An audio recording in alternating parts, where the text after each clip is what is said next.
Bonjour frères et sœurs dans le Seigneur, heureux de vous retrouver en cette semaine de Pâques. Shabbat Shalom, c'est votre frère Michel Abraham et nous allons parler aujourd'hui de Jésus, le Messie, plus connu sous le nom de Christ, et Yeshua Mashiach en hébreu, mais qui est aussi le Seigneur, donc ce qu'il déclare en Jean 13, vous m'appelez Maître et Seigneur, et vous avez raison, car je le suis. Donc, je suis le Seigneur, en hébreu, Yahweh Adonai. Donc, nous allons parler, justement, pour bien comprendre que Jésus est la Pâque, la véritable Pâque de l'Éternel. Et comprendre tout ce qui se rattache à tout cela, si possible, essayer d'approcher la pensée de Christ. Et n'hésitez pas à prendre des notes pour méditer chez vous, car nous avons tous un travail à faire après quand nous écoutons la parole ou des prédications, et prier le Saint-Esprit pour qu'il nous éclaire et qu'il nous rende témoignage de la vérité. Donc voilà. Alors aujourd'hui, en fait, en cette semaine de Pâques, en hébreu c'est Pessah, qui veut dire passage, qui est en rapport quand Moïse a écarté les flots de la mer pour permettre aux Hébreux de quitter l'Égypte. Mais nous, notre passage en Christ nous a permis de quitter la mort spirituelle de l'âme à cause du péché, et donc la seconde mort qui nous attendait après la mort physique du corps, pour passer à la vie éternelle, et elle ne se trouve que par la foi en le Christ, notre Seigneur. Donc, comprenons bien que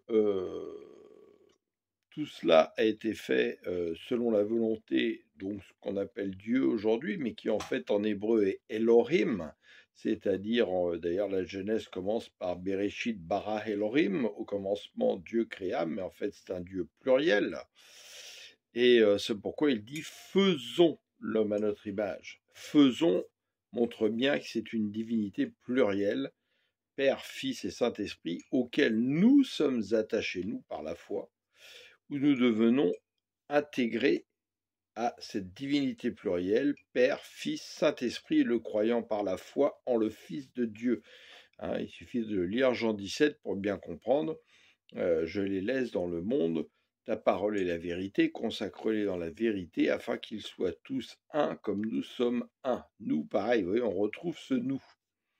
Et donc, ne nous laissons pas arracher notre identité par l'ennemi, Satan, qui est venu répandre l'ivraie dans le monde, mais en particulier, malheureusement, là où elle ne devait pas être, dans le champ de Dieu, pour essayer de nous séparer justement de notre identité, où nous faisons partie avec Dieu, de Elohim, et du Seigneur Jésus, attaché dans le cœur, de cœur à cœur. Nous allons un peu en parler. Comme on a déjà souvent parlé beaucoup sur cette chaîne. Vous pouvez revoir un peu tous les enseignements. Je vous rappelle que si des personnes souhaitent m'inviter pour parler dans leur assemblée, il n'y a aucun problème. Vous pouvez aussi, pourquoi pas, passer des vidéos dans votre assemblée, ça ne vous coûte pas cher. Et puis, ça peut permettre de faire grandir les enfants de Dieu dans les statures de Christ, parce que c'est comme ça le but aujourd'hui d'un prédicateur, d'un enseignant, c'est d'être témoin de Christ dans la vérité pour pouvoir justement bâtir des gens solides en Christ, ce que faisait Paul de Tarse, ce que faisait Pierre et tous les apôtres, et non pas pour rendre esclaves des gens des assemblées, et de continuer qu'ils soient des bébés spirituels et qui continuent de se faire voler leur identité en ne prenant pas conscience de qui ils sont réellement par celui qui vit en eux. Alléluia. Donc, ce passage, donc, le Père, qui est esprit, a rendu sa justice face au péché, car le péché, c'est la mort, et il veille sur sa parole pour l'exécuter. Donc, au temps qui lui a convenu, il a envoyé son Fils en chair, donc par la naissance de Christ, comme une lumière qui arrive dans le monde, un véritable Shabbat, la lumière du Shabbat en Jésus, parce qu'il est le maître du repos, il est le repos qu'il est proposé de trouver. Nous allons en reparler, on a déjà parlé plusieurs fois sur cette chaîne. Jésus était donc la justice de Dieu contre le péché, qui par sa grâce est méritée, du fait que la nature de Dieu est l'amour, la bonté, la miséricorde, est venu sacrifier comme une brebis sans tache, sans péché, et son Fils, qui a porté toutes nos fautes sur lui. Et cela répond aussi à la promesse qu'il avait faite à Abraham quand il lui a demandé de sacrifier son fils Isaac, son unique, et Abraham qui est devenu le père de la foi. Donc voilà, tout ça on le lit dans la Bible, bien évidemment. Donc comment recevoir et avoir accès à ce passage? Par la foi. Croire de tout notre cœur. Alors qui nous convainc de cela? Eh bien le Saint-Esprit qui nous rend témoignage de Jésus, que Jésus est bien le Fils de Dieu, qu'il est bien celui qui est la vérité et qui est la justice. Donc, et nous fait avoir le mal en horreur au fur et à mesure qu'il nous transforme, après avoir être passé au baptême de repentance adulte et conscient, le baptême d'eau que Jean le Baptiste proposait, qui est un véritable baptême de repentance, et qui par un pouvoir surnaturel nous fait passer de la mort à la vie, où nous reproduisons en fait ce qui s'est passé avec Christ sur la croix. Nous venons mourir dans notre chair et renaître en sortant de l'eau par l'Esprit de Dieu qui tombe sur nous, le Saint-Esprit. Et mais parfois nous pouvons recevoir le Saint-Esprit déjà en fait avant, mais qui va se confirmer après. D'autres vont le recevoir un peu plus tard après. Il n'y a pas de règle particulière. C'est selon ce que Dieu veut faire avec nous. L'essentiel est que notre cœur se tourne chaque jour davantage vers l'Éternel, car plus notre cœur est tourné vers l'Éternel, plus le Saint-Esprit va nous alimenter. C'est un cercle vertueux. Donc, on va lire, toujours appuyer sur la parole pour confirmer ce qu'on dit. Acte 1, verset 8, c'est pour comprendre vraiment quel est le but et l'intérêt du Saint-Esprit, parce qu'on prête beaucoup de choses au Saint-Esprit, mais il ne faut pas oublier quel est le premier but, le premier rôle du Saint-Esprit. Quand le Saint-Esprit vous parle, il doit toujours rendre la gloire, le témoignage de Christ. Si vous entendez d'autres choses qui ne rendent pas la gloire et le témoignage à Christ, méfiez-vous, ayez le discernement des esprits. Ça peut être l'ange de lumière qui vous parle, Lucifer. Acte 1, verset 8. Mais le Saint-Esprit descendra sur vous, vous recevrez sa puissance et vous serez, écoutez bien, mes témoins. C'est aussi le but, parce que lui rend témoignage de Christ afin que vous soyez témoins de Christ. C'est ça le but. À Jérusalem, dans toute la Judée et la Samarie, et jusqu'au bout du monde. Jean 16, 12. J'ai encore beaucoup de choses à vous dire, mais elles sont encore trop lourdes à porter pour vous, ce qui veut dire que le Saint-Esprit a encore beaucoup de choses à nous dire. Or, combien sont les religieux aujourd'hui qui veulent enfermer le Saint-Esprit dans la Bible?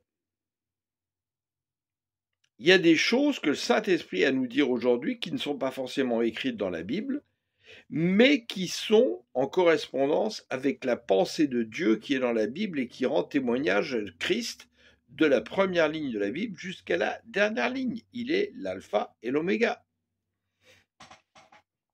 Quand l'esprit de vérité, donc l'esprit du Christ, puisque Christ est la vérité, sera venu, il vous conduira dans la vérité tout entière, donc dans la pleine connaissance de Christ, car il ne parlera pas de lui-même, mais tout ce qu'il aura entendu, il le dira et il vous annoncera les choses à venir. À venir, c'est pourquoi on dit de prêter attention aux prophéties.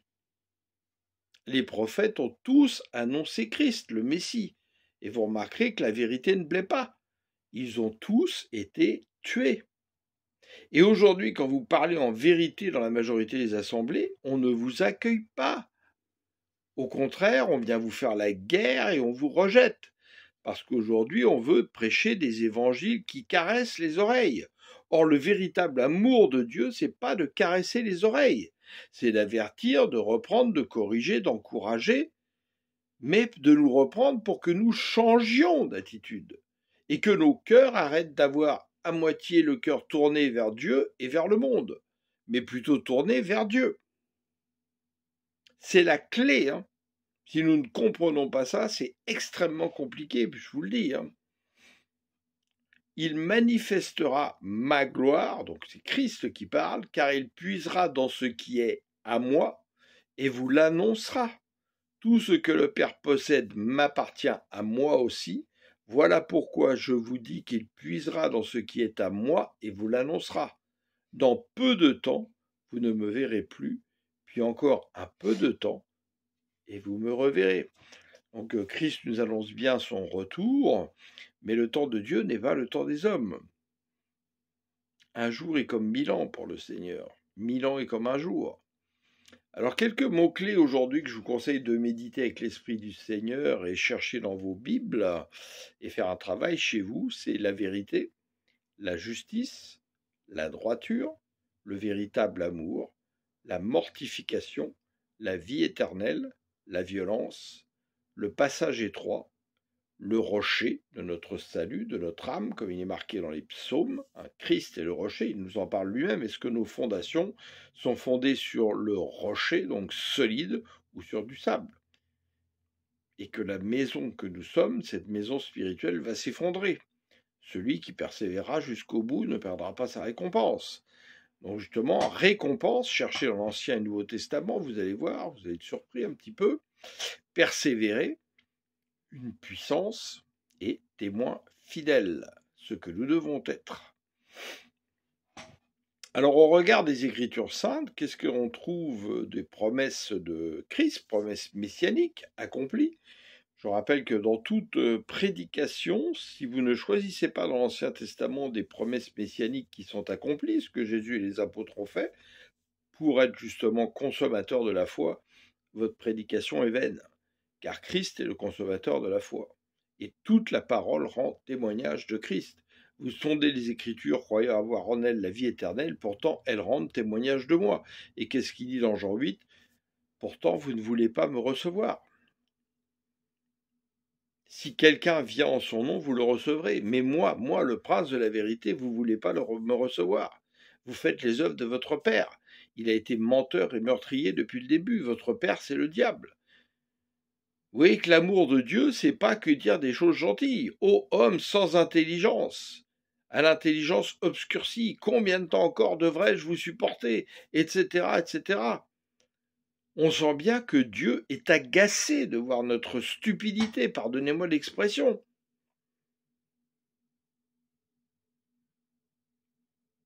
Et un ami qui vous aime va parfois vous dire des choses dures, mais pour votre bien, parce qu'il ne veut pas que vous alliez n'importe où.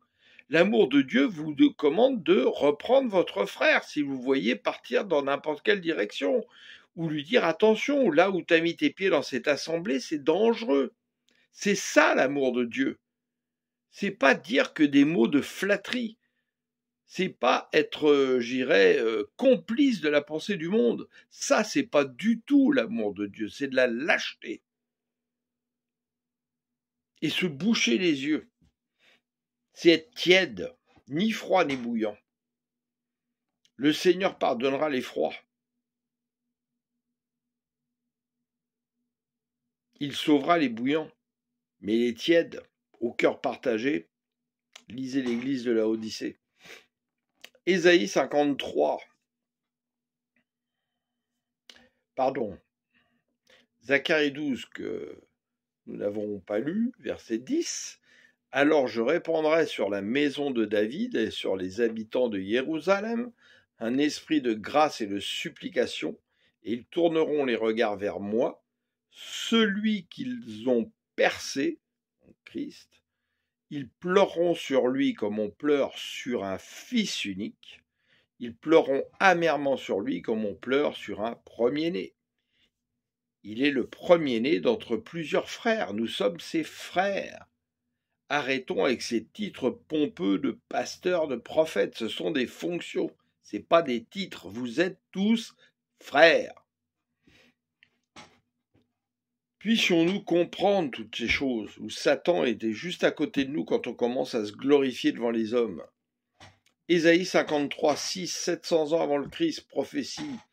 Nous étions tous errants, pareils à des brebis, chacun en nous allait par son propre chemin. L'homme qui marche par sa propre attitude.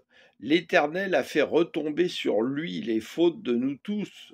On l'a frappé et il s'est humilié. Il n'a pas dit un mot, semblable à un agneau mené à l'abattoir, tout comme la brebis muette devant ceux qui la tondent, l'agneau qui ôte le péché du monde, Jésus. Il n'a pas dit un mot, il a été arraché à la vie. Comprenez bien la puissance des mots, arraché à la vie, c'est violent.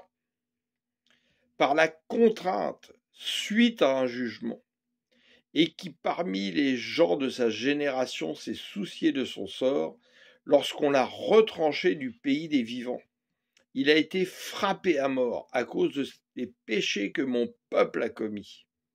On a mis son tombeau parmi les criminels et son sépulcre parmi les riches. Joseph d'Arimathie, riche, qui croyait en Jésus dans le secret, pharisien, mais qui s'était construit un tombeau tout neuf et qu'il a donné pour Jésus, alors qu'il n'avait pas commis d'acte de violence et que jamais ses lèvres n'avaient prononcé de mensonge. Il était pur, sans tache.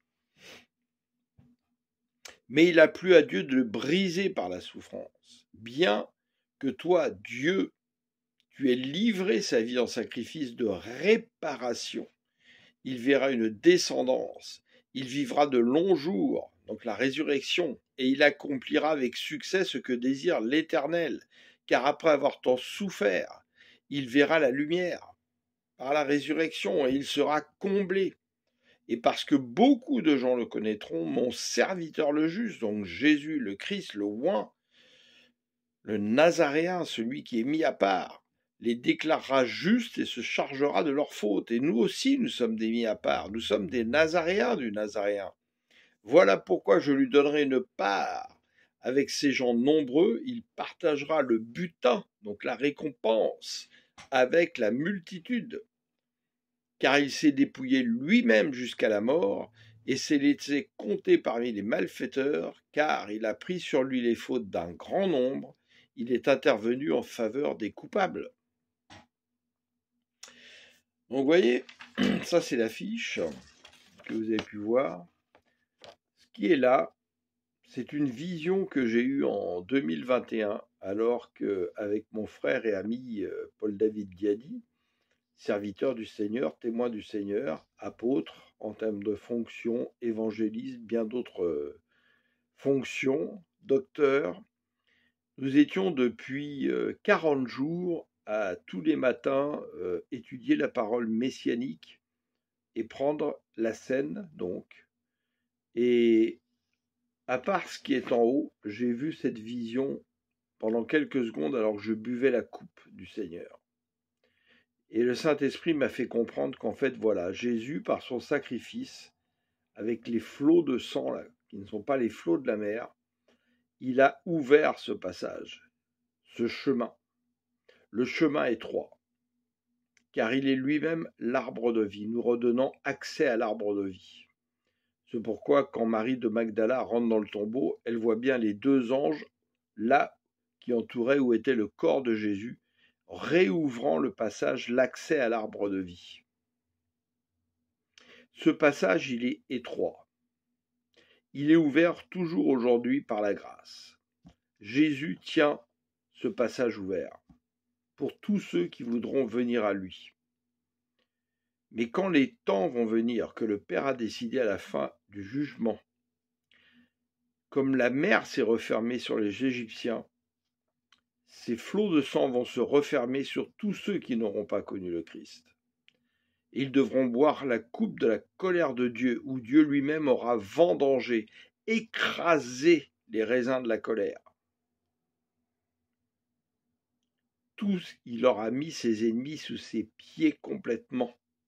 Et il nous appelle, nous aussi, à lier sur la terre, à écraser toutes les choses qui ne sont pas de Dieu. et à consacrer les choses qui sont à Dieu. Nous sommes des sacrificateurs de l'Éternel, des rois prêtres. Lisez Pierre, les Épîtres. Alors je vous laisse vraiment méditer sur ce sujet, et d'ailleurs Jésus dit « étroit est le chemin, mais peu le trouvent, large est la porte, beaucoup s'y engouffrent. » Et quand ce passage va se refermer, c'est ce que dit l'Écriture. Il parle des vierges, celles qui se sont endormies, et quand l'époux est venu, la porte était fermée, elle frappait à la porte, mais l'époux n'a pas voulu ouvrir la porte. C'est pourquoi il dit « veillez, priez sans cesse ». C'est-à-dire que votre esprit soit toujours tourné vers le Seigneur, votre cœur toujours tourné vers le Seigneur. C'est ça, veiller et prier. Pas être de temps en temps tourné vers le monde, de temps en temps tourné vers le Seigneur. Ne vous endormissez pas.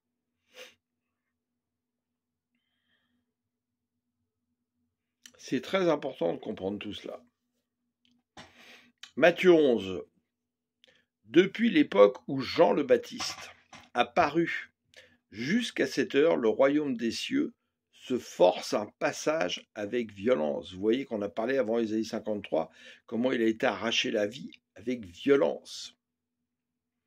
Et ce sont les violents qui s'en emparent, parce que justement, ça prend des efforts de chercher le royaume. Ça ne se fait pas tout seul. C'est un chemin difficile. Ésaïe 42. Voici mon serviteur que je soutiens, celui que j'ai choisi. Donc on parle du Christ, qui fait toute ma joie. Je lui ai donné mon esprit, et il établira la justice pour les nations par son sacrifice. Mais il ne criera pas, il n'élèvera pas sa voix, il ne la fera pas entendre dans les rues, il ne brisera pas le roseau qui se ploie, il n'éteindra pas la femme qui faiblit. Vous voyez, c'est-à-dire qu'il va donner une chance au roseau qui était tordu pour se redresser. La femme qui faiblit, il soufflera dessus pour qu'elle se ravive. Profitons de tout cela pendant que c'est encore possible. Mais il établira le droit selon la vérité, la véritable vérité, celle de Dieu en Christ, la droiture. Il ne faiblira pas, il ne ploiera pas, jusqu'à ce qu'il ait établi la justice sur terre, donc jusqu'à son retour, jusqu'à ce que les îles et les régions côtières mettent leur espoir en sa loi. Car voici ce que dit l'Éternel, Elohim, qui a créé les cieux et les a déployés, lui qui a disposé la terre avec tout ce qu'elle produit, qui a donné la vie aux hommes et qui la peuple et le souffle de vie à ceux qui la parcourent. Moi l'Éternel, moi je t'ai appelé dans un juste dessein, je te tiendrai par la main, je te protégerai, et je t'établirai pour conclure une alliance avec le peuple pour être la lumière des nations. Qu'a-t-il dit quand justement le soir, avant d'être arrêté et ensuite crucifié le lendemain, il a pris le pain, il l'a partagé, il a dit « Ceci est mon corps, livré pour vous, et son sang pareil. Ceci est mon sang pour la rémission des péchés d'une multitude, la nouvelle alliance, cette alliance éternelle. » Alors justement, j'ai fait un petit short. C'est pas d'amener un frère au Seigneur qui compte. Ce qui compte, c'est quand on l'a amené au Seigneur, de faire en sorte de l'aider à bâtir ses fondations solidement dans le Seigneur, afin qu'il persévère jusqu'au bout et qu'il ne perde pas sa récompense. Or aujourd'hui, malheureusement, on amène des gens au Seigneur, mais on ne les bâtit pas solidement en Christ. Comprenons bien cela, c'est vraiment très important. Et pour ça, il faut avoir l'amour de la vérité. 2 Thessaloniciens 2 nous prévient. Dieu leur envoie une puissance d'égarement pour qu'ils croient aux mensonges, parce qu'ils n'ont pas eu l'amour de la vérité qui les aurait sauvés. Et où croyez-vous que Satan va travailler le plus? Mais dans les églises. Dans le monde lui appartient déjà. On va le lire un peu plus loin. Faites attention où vous mettez vos oreilles, la foi vient de ce qu'on entend. Ils se chercheront une foule de docteurs pour entendre des choses agréables aux oreilles, mais qui au contraire va les perdre et les emmener à la mort spirituelle. Shakatala. Oh Seigneur. Verset 7, pour ouvrir les yeux aux aveugles, parce que nous sommes tous nés de naissance. Tant que Christ ne vient pas en nous pour ôter les écailles de nos yeux, même si nous voyons avec nos yeux naturels, nous sommes des aveugles. Comprenons-le bien, c'est marqué dans Jean 9 au début, un aveugle né de naissance. Pour tirer du cachot les prisonniers de Satan, de la maison d'arrêt, ceux qui habitent les ténèbres. Qui sont les ténèbres à part Satan? Moi, je suis l'Éternel, tel est mon nom, et je ne donnerai ma gloire à aucun autre, aucun autre. Je ne livrerai pas mon honneur aux idoles. Réfléchissez pour ceux qui prient Marie. Les prophéties anciennes se sont réalisées. Et maintenant, j'annonce des événements tout nouveaux. Et avant qu'ils ne germent, je vous les fais connaître. On appelle aussi Christ dans l'Ancien Testament le germe. Cette semence qui est mise en terre pour mourir et produire du fruit, dont nous sommes les fruits. Donc avertis pourtant, parce qu'ils lisaient la Bible, la Torah tout le temps, ces pharisiens et ces sadducéens, mais ils n'ont pas reconnu, à cause de leur cœur qui était tourné vers la gloire des hommes plutôt que celle de Dieu. Par leur orgueil spirituel, le fait qu'ils voulaient paraître, le fait qu'ils aimaient mieux l'argent, la richesse que Dieu. Jérémie 32, verset 37, « Voici, je les rassemblerai de tous les pays où je les ai chassés, dans ma colère, dans ma fureur et dans ma grande irritation. Je les ramènerai dans ce lieu, je les ferai habiter en sûreté, ils seront mon peuple, et je serai leur Dieu, je leur donnerai un même cœur et une même voix, V-O-I-E, afin qu'ils me craignent toujours, pour leur bonheur et celui de leurs enfants après eux. Je traiterai avec eux une alliance éternelle, et je ne me détournerai plus d'eux, je leur ferai du bien. Et je mettrai ma crainte dans leur cœur, afin qu'ils ne s'éloignent pas de moi. Je prendrai plaisir à leur faire du bien, et je les planterai véritablement dans ce pays, de tout mon cœur et de toute mon âme. Avons-nous la crainte de l'Éternel et du jugement à venir? La sagesse commence par la crainte de l'Éternel. Si nous avions vraiment la crainte de l'Éternel aujourd'hui, nous ne vivrions pas dans le monde comme nous vivons aujourd'hui. Il y a plein de choses que nous n'écouterions plus, à la télé, sur YouTube, sur les réseaux sociaux. Il y a plein de choses que nous ne convoiterions pas. Nous reprendrions notre frère pour pas qu'il tombe. Quand Jésus dit « laissez-les », ce sont des aveugles, ils conduisent d'autres aveugles, ils tomberont tous deux dans la fosse. Toutes ces paroles devraient résonner en nous. Alors pour ce qui nous attend, Joël 3, « Après cela, je répandrai mon esprit sur toute chair, vos fils et vos filles prophétiseront, vos vieillards auront des songes, et vos jeunes gens des visions, même sur les serviteurs et les servantes, dans ces jours-là, je répandrai mon esprit. Je ferai paraître des prodiges dans les cieux et sur la terre, du sang, du feu, des colonnes de fumée, le soleil se changera en ténèbres et la lune en sang, avant l'arrivée du jour de l'Éternel, de ce jour grand et terrible. » Donc le début a été accompli à la croix, mais il reste à finir l'accomplissement total au jugement.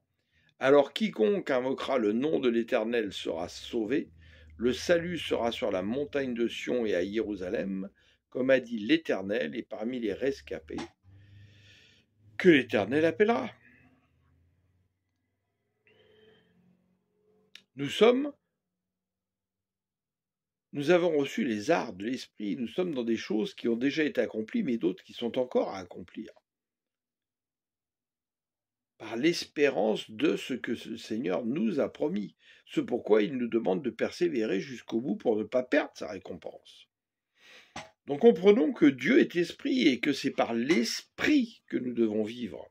Jean 4, verset 23. « Mais l'heure vient, et elle est déjà là, où les vrais adorateurs adoreront le Père par l'esprit et en vérité, car le Père recherche des hommes qui l'adorent ainsi, pas du bout des lèvres. Que dit-il dans l'Ancien Testament? Vous m'adorez du bout des lèvres, mais votre cœur est encore loin de moi. Le culte que vous me rendez n'a aucune valeur, ce sont des commandements d'hommes. Combien dans les assemblées aujourd'hui on voit des commandements d'hommes? Mais on ne voit pas le véritable évangile, la véritable bonne nouvelle. Dieu est esprit, et il faut que tous ceux qui l'adorent en esprit et en vérité, donc par le Christ, qui est la vérité. La femme lui dit, je sais qu'un jour le Messie doit venir, celui qu'on appelle le Christ, donc le oint. Quand il sera venu, il nous expliquera tout. Jésus lui répond, je suis le Messie, moi qui te parle, lui dit Jésus. Je suis, comme quand il s'est présenté à Moïse, je suis. Jésus est je suis, car il est un et un avec le Père. Et si nous vivons avec l'Esprit du Seigneur en nous, nous devrions être capables de dire « Je suis celui que je suis par celui qui est en moi ». Matthieu 26, 39. Puis ayant fait quelques pas en avant, il se jeta sur sa face, ça c'est juste, le soir avant d'être arrêté, et pria ainsi « Mon Père, s'il est possible que cette coupe s'éloigne de moi. Toutefois, non pas ce que je veux, mais ce que tu veux. » N'oublions pas de dire cela dans nos prières. Soumettons-nous à Dieu. Et il vint vers les disciples qu'il trouva endormis. Le mot endormi va plus loin que le sommeil véritable. Il y a le sommeil spirituel. Et il dit à Pierre, vous n'avez donc pu veiller 1 heure avec moi. Vous vous rendez compte? Même 1 heure, ils n'ont pas pu veiller. Veillez et priez afin que vous ne tombiez pas dans la tentation. Dans la tentation. L'esprit est bien disposé, mais la chair est faible. Il s'éloigna une seconde fois et pria ainsi, mon Père, s'il n'est pas possible que cette coupe s'éloigne sans que je la boive, que ta volonté soit faite. Cette coupe, c'était la mort sur la croix.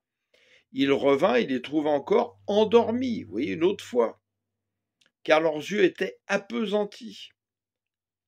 Il les quitta et il s'éloignant, il pria pour la 3e fois, répétant les mêmes paroles. Il est utile parfois de répéter 3 fois les mêmes paroles, comme le Christ l'a fait là, sur des prières extrêmement importantes. Comme il a dit à Pierre 3 fois, m'aimes-tu? Puis il alla vers ses disciples et leur dit, vous dormez maintenant et vous vous reposez? Avec un point d'exclamation. Hein. Lisez bien quand vous lisez la Bible. Ça serait, vous dormez maintenant et vous vous reposez? Lisez la Bible comme il faut. Voici l'heure est proche et le Fils de l'homme est livré aux mains des pécheurs. Matthieu 13, 24 en correspondance, il leur proposa une autre parabole. Il est du royaume des cieux comme d'un homme, donc Jésus, qui avait semé du bon grain dans son champ. Nous sommes le champ de Dieu. Regardez bien, c'est marqué dans les épîtres. Pendant que tout le monde dormait.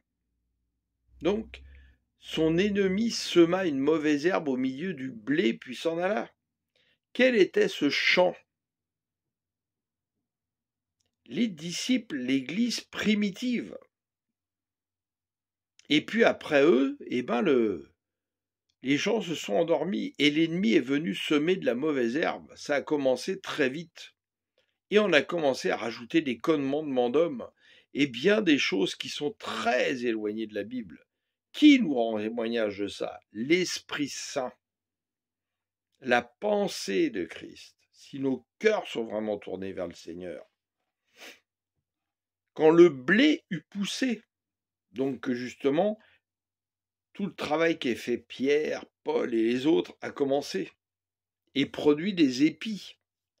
On vit aussi paraître la mauvaise herbe, les gens de la synagogue de Satan, qui sont justement venus introduire des faux évangiles. Et ça continue sans cesse.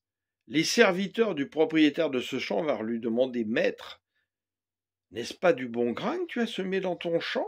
C'est la question qu'on peut se poser aujourd'hui quand on va dans certaines églises. D'où vient donc cette mauvaise herbe? Il leur répondit, c'est un ennemi qui a fait cela, donc Satan. Alors les serviteurs demandèrent, veux-tu donc que nous arrachions cette herbe? Non, répondit le maître, car en enlevant la mauvaise herbe, vous risqueriez d'arracher le blé en même temps. Ben oui, parce que même dans des mauvaises églises, il y a du bon blé et du mauvais blé. Mais le bon blé devrait travailler par l'amour de Dieu à parler au mauvais blé pour lui dire reviens à la vérité. Et quand ce bon blé veut parler aujourd'hui, eh bien souvent on le chasse des églises ou on le fait passer pour un ennemi. Laissez pousser les deux ensemble jusqu'à la moisson, donc au jugement. À ce moment-là, je dirais au moissonneur, enlevez d'abord la mauvaise herbe et liez-la en botte pour la brûler, ensuite vous couperez le blé et vous le rentrerez dans mon grenier. Ça devrait nous parler tout ça, hein. Ça devrait nous amener à réfléchir, hein. Je l'espère. Genèse 1, au commencement, Dieu créa le ciel et la terre. En hébreu, Bereshit bara Elohim. Dieu créa au commencement. Or la terre était alors informe et vide, les ténèbres couvraient l'abîme, et l'Esprit de Dieu, planait au-dessus de Dieu, des eaux. Car le Père est esprit. Il n'y a que Jésus qui a été manifesté en chair. Et cet esprit, justement, Jésus nous le souffle, il nous l'envoie. Et il rend témoignage à Jésus. Et Dieu dit alors que la lumière soit, c'est Christ. Et la lumière fut, Christ, l'alpha. Dieu vit que la lumière était bonne et il sépara la lumière des ténèbres. Il l'appela la lumière le jour et les ténèbres la nuit. Il y eut un soir puis un matin, ce fut le premier jour. Le soleil ne fut créé que le 4e jour. Donc là, on voit bien comme ça va terminer à l'Apocalypse, que c'est la gloire et la lumière de Dieu qui éclairaient la terre.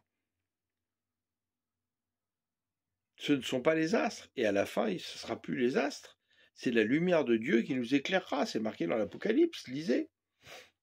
À la fin, Apocalypse 21-22. Dieu fait toutes choses nouvelles en Christ. Et si nous restons dans les choses anciennes, attention, nous ne pouvons pas accéder aux promesses. Hébreux 4, puis je vous conseille de méditer régulièrement tout Hébreu qui est un véritable trésor. En effet, il est dit quelque part à propos du 7e jour. Et Dieu se reposa le 7e jour de toutes ses œuvres. Je vous rappelle que Adam et Ève ont chuté avant le soir du 7e jour. Et dans notre texte, il dit « Ils n'entreront pas dans le lieu de repos que j'avais prévu pour eux. » Parce qu'ils ont désobéi. Il demeure donc établi que certains doivent entrer dans ce repos. C'est qui ce repos? C'est Christ, le maître du Shabbat. Or, ceux qui ont les premiers entendu cette bonne nouvelle n'y sont pas entrés parce qu'ils ont désobéi à Dieu. C'est pourquoi Dieu fixe de nouveau un jour. Quel est ce jour? Le jour du Seigneur. Et quand nous sommes dans le repos de Dieu, c'est un Dieu de repos d'éternité. C'est permanent, 24 heures, 7 jours sur 7, cherchons à être dans ce repos. Arrêtons d'être religieux, le Shabbat c'est le dimanche, le samedi, non. Si vous voulez consacrer un jour au Seigneur, alléluia, c'est super. Mais n'en faites pas un dogme religieux. Qu'il appelle aujourd'hui, lorsqu'il dit beaucoup plus tard, dans les psaumes de David, ces paroles déjà citées, aujourd'hui si vous entendez la voix de Dieu, donc les brebis entendent ma voix, dit le Christ, ne vous endurcissez pas.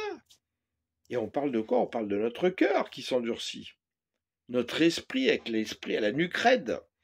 En effet, si Josué avait assuré le repos aux Israélites, Dieu ne parlerait pas après ça d'un autre jour. C'est donc un repos reste pour le peuple de Dieu, un repos semblable à celui de Dieu le 7e jour, car celui qui est entré dans le repos de Dieu se repose de ses œuvres comme Dieu s'est reposé des siennes. Empressons-nous donc d'entrer dans ce repos, afin que personne ne tombe dans la désobéissance à l'exemple des Israélites, car la parole de Dieu est vivante et efficace. elle est plus tranchante que toute épée à double tranchant et pénétrant jusqu'au plus profond de l'être, jusqu'à atteindre âme et esprit. C'est ça l'intérêt de la parole de Dieu, du Saint-Esprit. Faire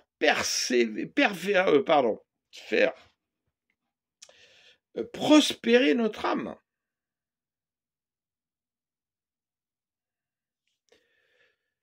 Nulle créature n'échappe au regard de Dieu, tout est à nu et à découvert aux yeux de celui à qui nous devons rendre compte.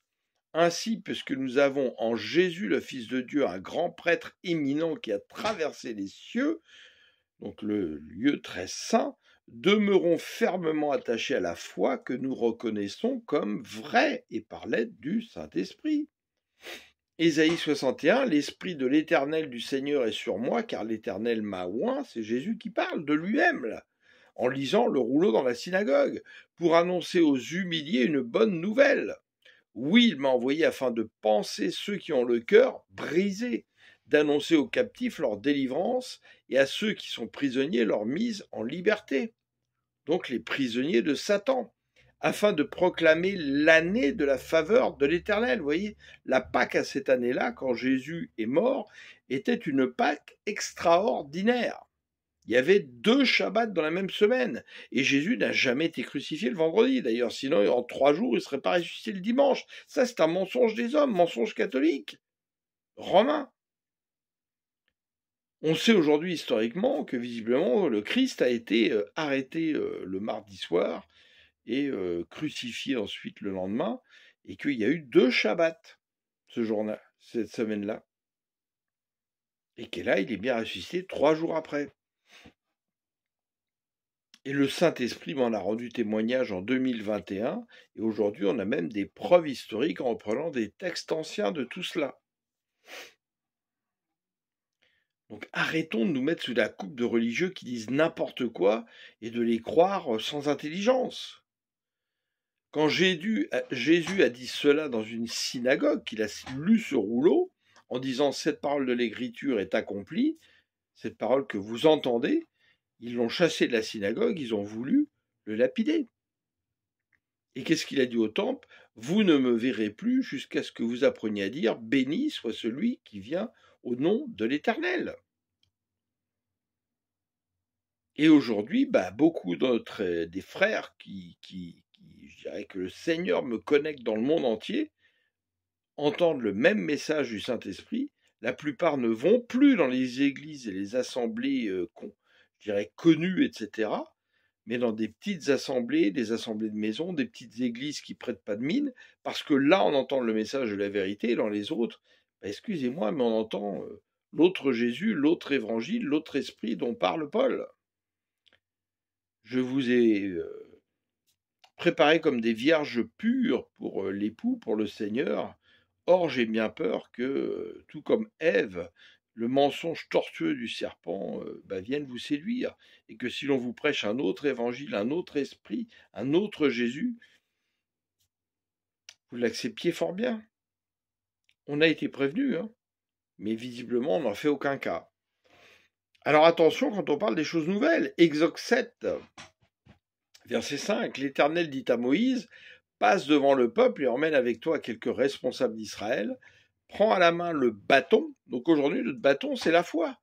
Moïse a levé le bâton, un vrai bâton, mais nous levons le bâton de la foi. Et c'est par le bâton de la foi que nous pourrons faire les mêmes miracles que Moïse a fait, parce que c'est Jésus qui est en nous qui les fait, par notre foi. Quant à moi, je vais me tenir là devant toi sur un rocher. Christ est le rocher.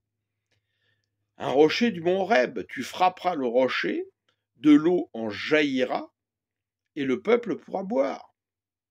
Moïse fit ainsi en présence des responsables d'Israël. Il appela ce lieu Massa et Mériba, épreuve et querelle, parce que les Israélites l'avaient pris à partie et parce qu'ils avaient voulu forcer la main à l'Éternel en disant « L'Éternel est-il oui ou non au milieu de nous ?» Quel manque de foi, après tout ce qu'ils avaient vécu. Nombre 20, donc c'est un peu plus tard, verset 7, L'Éternel parla à Moïse et lui dit, prends ton bâton et avec ton frère Aaron, rassemblez la communauté, devant eux, vous parlerez, là, il n'a pas dit vous frapperez, vous parlerez à ce rocher, pour qu'il donne son eau. Ainsi tu feras jaillir pour eux de l'eau du rocher, et tu donneras à boire à la communauté et au bétail. Moïse prit le bâton qui se trouvait devant l'Éternel, comme celui-ci lui avait ordonné. Moïse et Aaron convoquèrent l'assemblée devant le rocher désigné, et Moïse leur dit, « Écoutez donc, rebelles que vous êtes, croyez-vous que nous pourrons faire jaillir pour vous de l'eau de ce rocher ?» Moïse leva la main, et par 2 fois il frappa le rocher au lieu de lui parler, avec son bâton. L'eau jaillit en abondance, vous voyez, Dieu est bon, hein, miséricordieux, grâce, hein, parce qu'il a fait jaillir l'eau alors que Moïse a désobéi. Et les hommes purent se désaltérer. Mais l'Éternel dit à Moïse et à Aaron, « Vous ne m'avez pas été fidèles et vous n'avez pas honoré ma sainteté aux yeux des Israélites. » Donc ils n'ont pas écouté. Ils sont restés dans les choses anciennes, ce qui avait été dit la première fois. À cause de cela, vous ne ferez pas entrer cette assemblée dans le pays que je leur destine. Donc Moïse n'est pas rentré dans le pays de la promesse. Aujourd'hui, on va même encore plus loin. On peut parler au rocher, mais les soupirs de notre cœur peuvent parler au rocher, sans que les lèvres bougent. Si notre cœur est vraiment tourné vers le Seigneur, car c'est comme un cœur entrelacé avec celui du Seigneur. Et nous pouvons recevoir ces eaux. Que dit Romains 8, verset 26 ? De même aussi l'Esprit nous aide dans notre faiblesse, car nous ne savons pas ce qu'il nous convient de demander dans nos prières, mais l'Esprit lui-même intercède par des soupirs inexprimables. Et celui qui sonde les cœurs connaît quelle est la pensée de l'Esprit, parce que c'est selon Dieu qu'il intercède en faveur des saints. Alléluia. Donc nos cœurs, c'est tout le problème vers Jésus ou vers la pensée du monde, c'est-à-dire le prince de ce monde, Satan, et ses convoitises, qui travaillent à travers nos yeux, ce qu'on entend et bien d'autres choses. Sommes-nous conduits par la pensée de Christ ou la pensée du monde ? C'est la question que nous devons nous poser particulièrement en cette Pâque. 1 Corinthiens 2,12 Or, nous avons reçu non l'esprit du monde, mais l'esprit même qui vient de Dieu, pour que nous comprenions tous les bienfaits que Dieu nous a accordés par grâce. Donc l'Esprit Saint qui nous rend témoignage à notre esprit de Jésus. Et nous en parlons non avec les termes qu'enseigne la sagesse humaine. Méfiez-vous de tous ces théologiens qui viennent vous éprendre des grands mots, exégètes, eschatologie, et j'en passe, etc., qui réfléchissent comme des philosophes sur la parole de Dieu. Que dit le Seigneur ? Je te loue, ô Père, d'avoir caché tout cela aux sages et aux intelligents et de l'avoir révélé aux tout petits. La plupart des apôtres, à part Jean, Matthieu et Thomas, ne savaient ni lire ni écrire. Plus vous avez reçu des choses de ce monde par l'éducation, le formatage du monde, plus vous allez être hermétique aux choses de Dieu. Dieu doit d'abord briser tout cela pour que la pensée de Dieu pénètre en vous. Faites attention justement de ne pas tomber dans ces bêtises. Laissez-vous conduire par la pensée de Dieu, par le Saint-Esprit. Qu'est-ce qui vous rend témoignage? Qu'est-ce qui illumine dans votre cœur, dans votre esprit? Et nous en parlons non avec les termes qu'enseigne la sagesse humaine, mais avec ceux qu'enseigne l'Esprit. Ainsi, nous exposons les réalités spirituelles dans des termes inspirés par l'Esprit, donc le Saint-Esprit. Mais l'homme livré à lui-même ne reçoit pas ce qui vient de l'Esprit de Dieu. À ses yeux, c'est pure folie. Il est incapable de le comprendre, car seul l'Esprit de Dieu permet d'en juger ou discerner. Nous sommes donc bien appelés à juger, à discerner, mais pas à condamner. Ça, c'est à Dieu que ça appartient. Celui qui a cet esprit peut, lui, juger de tout, sans que personne ne puisse le juger. Méditez bien cela. Car il est écrit, qui donc connaît la pensée du Seigneur? Qui pourrait l'instruire? Mais nous avons la pensée de Christ, donc la pensée du Seigneur. Alléluia! C'est ce qui va faire toute la différence. Pour cela, Jésus nous appelle à suivre le chemin de la croix. Je suis le chemin, donc le passage, la vérité et la vie. Le chemin qui va nous permettre d'aller au passage pour aller à la vérité et à la vie. La mortification à la pensée du monde par amour de Dieu. Marc 8, alors Pierre le prit à part. Ça, c'est quand il a eu la révélation que Jésus était le Christ. Et se mit à lui faire des reproches, parce que Jésus lui a dit qu'il devait mourir. Mais Jésus se retourna, regarda ses disciples et reprit Pierre sévèrement. Arrière de moi, Satan. Éloigne-toi de moi, car tes pensées ne sont pas celles de Dieu, ce sont des pensées toutes humaines. Vous voyez que ça, c'est... Pierre, on l'a déjà dit plusieurs fois sur cette chaîne, reçoit par le Saint-Esprit que Jésus est le Fils de Dieu, et juste après, il veut s'opposer au plan de Dieu, parce que Satan vient passer par lui. Donc ça peut tous nous arriver, attention, hein. Vous pouvez avoir reçu quelque chose du Saint-Esprit, et après quelque chose de Satan, qui va essayer de tout faire pour lutter contre la première chose que vous avez reçue. Comment comprendre cela? Plus on va grandir dans le discernement de la parole et se laisser tourner vraiment nos cœurs vers Dieu pour que justement le Saint-Esprit vienne fermer notre esprit à la pensée de Satan, à la pensée du monde. C'est très important de comprendre tout cela. C'est pas, faut bien comprendre pourquoi le Seigneur nous a donné toutes ces paroles. C'est pas un hasard. Le chemin que Christ a vécu, on doit passer par ce chemin. Là-dessus, Jésus appela la foule ainsi que ses disciples et leur dit: si quelqu'un veut me suivre, qu'il renonce à lui-même, notre moi qui nous fait tant de mal, notre orgueil qui nous fait tant de mal, qu'il se charge de sa croix, donc de faire mourir les choses du monde et les choses de la chair en vous, et qu'il me suive. Comprenons bien ça dans cette Pâque. Si on ne comprend pas ça dans cette Pâque, alors là, qu'est-ce qu'on peut faire? En effet, celui qui est préoccupé de sa vie la perdra, mais celui qui perdra sa vie à cause de moi et de la bonne nouvelle la sauvera. Si un homme parvenait à posséder le monde entier, à quoi cela lui servirait-il s'il perd sa vie, la vie de l'âme, qu'il va à la seconde mort? Et que peut-on donner pour acheter sa vie? Si quelqu'un a honte de moi, de mes paroles au milieu des hommes de ce temps, qui sont infidèles à Dieu et qui transgressent sa loi, ça vous dit rien dans les temps présents en 2025? Le Fils de l'homme à son tour aura honte de lui quand il viendra dans sa gloire avec son Père, la gloire de son Père, avec les saints anges. Et Satan tente de monnayer notre âme dans nos convoitises et nos tribulations sans cesse. Il y a des choses, vous allez croire que c'est Dieu qui vous ouvre une porte, c'est pas forcément Dieu qui vous ouvre une porte. Ah, t'as un nouveau travail, ah, tu vas voir, c'est super, machin. Bon, il faudra que tu travailles le dimanche, tu n'auras plus le temps de voir ta famille, tu partiras moins en vacances, tu pourras plus t'occuper de ta famille, tu te coucheras à 2h du matin pendant que ta famille attend que tu passes un peu de moments avec lui. Mais ben là, on est tenté parce que je vais gagner combien? 15 000 euros par mois. Oh, je vais pouvoir m'acheter un chalet. Oh, je vais pouvoir m'acheter un bateau. Je vais pouvoir faire ceci, je vais pouvoir ça.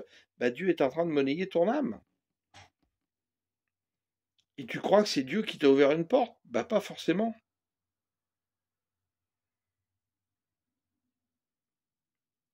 Nous devons apprendre à nous désoccuper pour servir le Seigneur.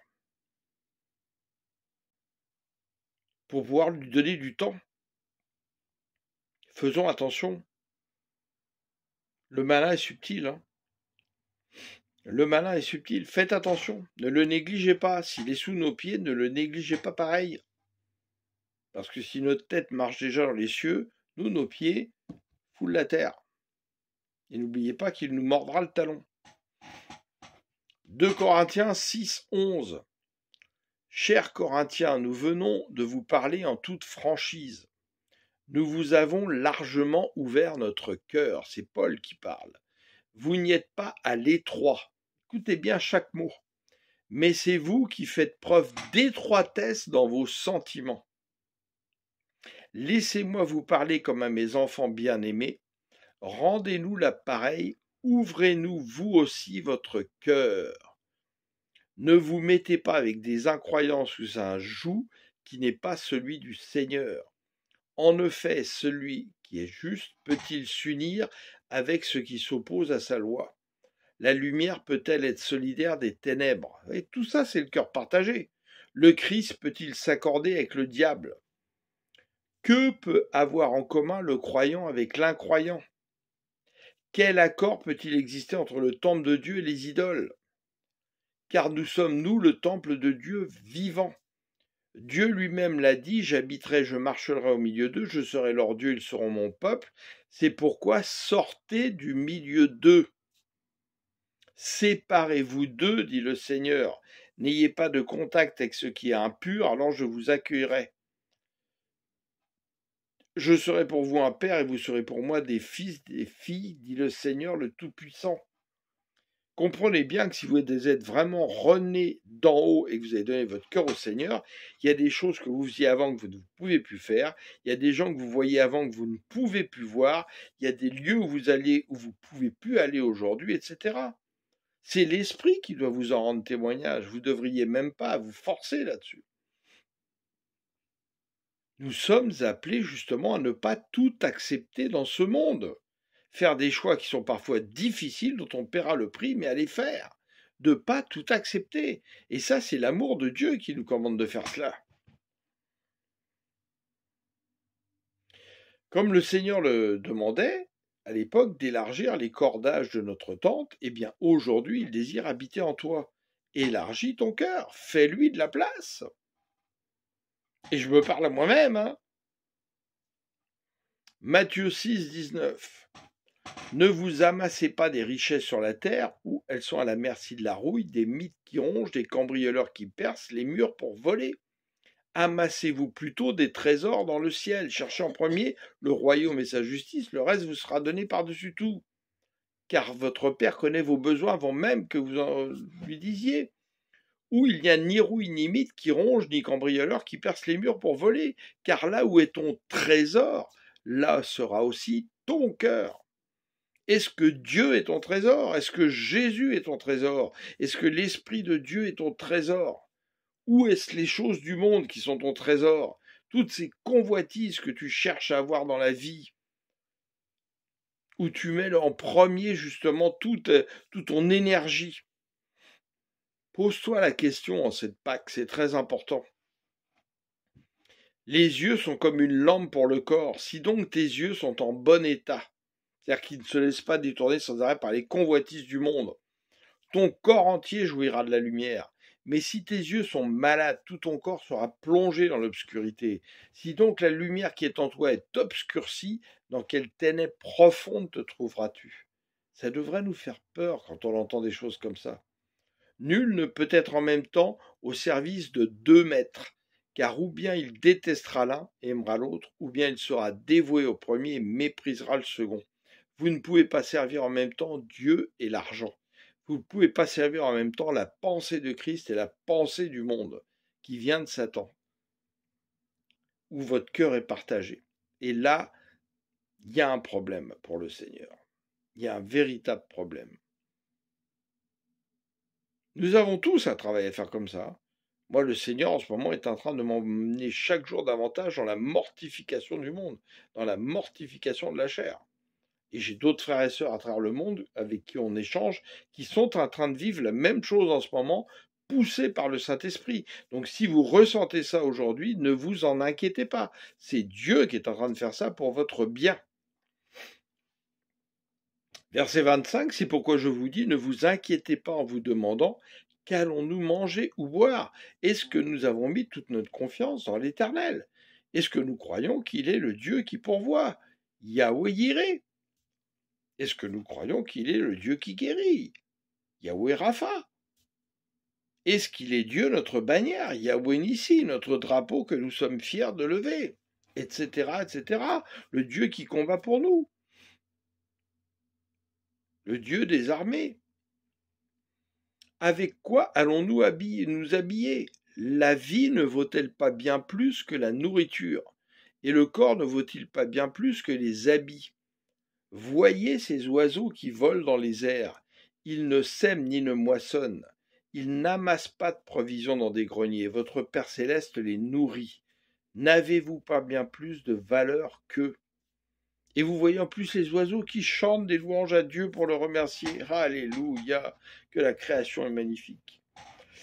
Voilà, donc j'espère que toutes ces paroles pourront vous amener à réfléchir sur ce qui est réellement donc le passage, Christ, de la mort à la vie, et vous aider toujours davantage. Le Seigneur m'a vraiment demandé depuis l'année dernière de prêcher là-dessus, comme il a fait avec ses prophètes, sur le cœur partagé, car c'est tout le problème des hommes depuis le début de la Bible jusqu'à la fin.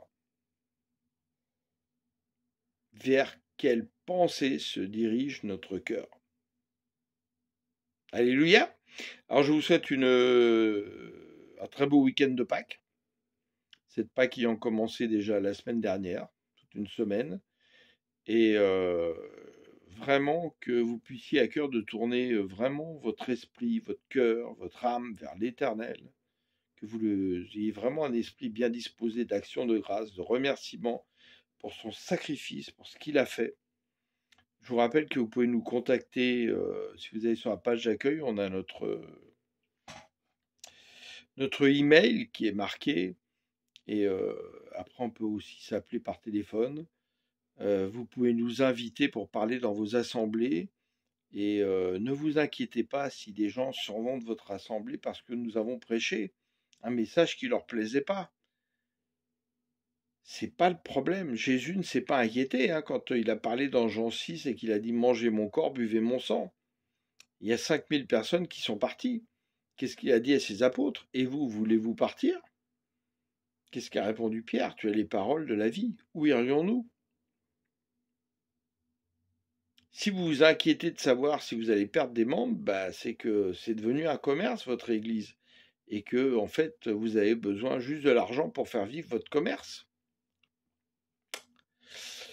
C'est pour ça que Dieu ne voulait pas des temples bâtis de main d'homme, mais juste des assemblées toutes simples, dans des maisons, dehors, etc., etc.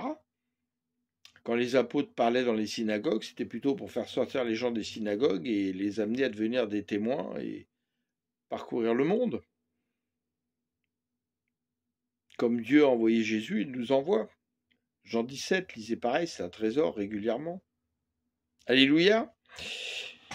Je vous aime, que Dieu vous maintienne dans son alliance éternelle en Christ, Yeshua Mashiach, Yahweh Adonai, et vraiment qu'il travaille en nous pour nous mortifier au monde, nous mortifier dans notre chair, pour que nous soyons préparés comme des vierges pures lors de son retour, et que nous puissions entrer pendant que la porte sera encore ouverte, et que nous marchions sur la route 5, Ésaïe 35, où le Seigneur ouvre la marche et il ferme la porte. Alléluia! Gloire à Dieu.